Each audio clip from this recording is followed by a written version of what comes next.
Mengenal sosok Syamsul Djahidin gugat anggota Polri jabat di sipil, akibatnya 4.351 polisi mundur atau pensiun dini, berprofesi satpam.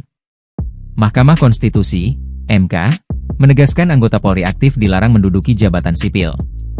MK menyatakan frasa, atau tidak berdasarkan penugasan dari Kapolri, dalam penjelasan pasal 28 ayat 3, Undang-Undang Nomor 2 Tahun 2002 tentang Kepolisian bertentangan dengan UUD 1945 dan tidak memiliki kekuatan hukum mengikat.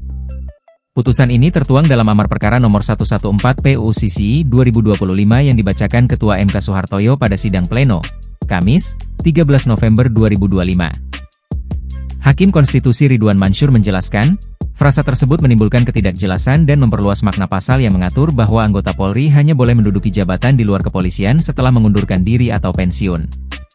Akibatnya, muncul ketidakpastian hukum bagi anggota Polri dan aparatur sipil negara, ASN. Permohonan uji materi ini diajukan oleh Syamsul Djahidin, mahasiswa doktoral dan advokat, serta Christian Adrianus Sihite, lulusan hukum. Mereka menilai aturan sebelumnya membuka celah bagi anggota Polri aktif menduduki jabatan sipil seperti Kepala BNN, Wakil Kepala BSSN, hingga Sekjen Kementerian tanpa mundur dari dinas. Menurut pemohon, praktik itu melanggar prinsip netralitas aparatur negara, menurunkan kualitas demokrasi, dan menciptakan ketimpangan bagi profesional sipil dalam pengisian jabatan publik. Dengan putusan MK ini, setiap anggota Polri yang ingin menduduki jabatan di luar kepolisian wajib mengundurkan diri atau pensiun dari institusinya. Sehingga 4.351 harus memilih mundur dari jabatannya di jabatan sipil atau pensiun dini dari jabatan anggota Polri.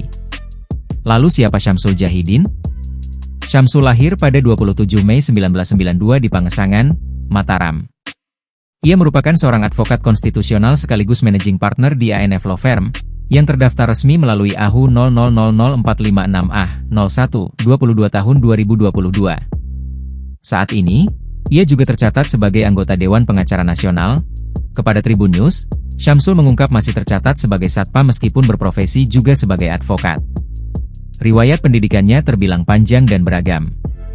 Syamsul menempuh pendidikan dasar di SDN 39 Mataram, lalu melanjutkan ke SMPN 15 dan SMA Hang Tuah Mataram. Setelah meraih gelar Sarjana Hukum, SH, dan Sarjana Ilmu Komunikasi, SIKOM, ia melanjutkan pendidikan ke jenjang magister di beberapa universitas. Ia menamatkan Magister Ilmu Komunikasi di Universitas Muhammadiyah, IPK 3,3, Magister Hukum di Stisabili, Universitas Bandung, IPK 3,25, dan Magister Manajemen di STIE Tribuana Jakarta, IPK 3,15. Pada 2023, ia juga menyelesaikan Magister Ilmu Komunikasi di Universitas Muhammadiyah Jakarta, IPK 3,65, serta memperoleh gelar Magister Hukum Operasional Militer dari Sekolah Tinggi Hukum Militer, STHM, dengan IPK serupa. Kini, Syamsul tengah menempuh pendidikan doktoral, Dr. Chan, di Universitas 17 Agustus 1945, UTA 45, Jakarta. Ia juga memiliki sejumlah sertifikasi profesional seperti MM, CIRP, CCSMS, CCA, dan CMED, yang menunjukkan keahliannya dalam litigasi, kepailitan, mediasi, serta advokasi konstitusional. Dalam praktiknya, Syamsul kerap membela hak-hak pekerja dan buruh, baik di ruang sidang maupun di lapangan bersama para aktivis. Ia juga dikenal kritis terhadap kebijakan yang dianggap mencederai prinsip keadilan. Selain gugatan ke MK terkait jabatan sipil polisi aktif, Syamsul pernah menggugat pemberian pangkat Letkol tituler kepada Deddy Corbuzier di Pengadilan Negeri Jakarta Pusat, dengan turut menggugat Kementerian Pertahanan, Panglima TNI, dan Mabes RI. Download Tribun X sekarang, menghadirkan lokal menjadi Indonesia.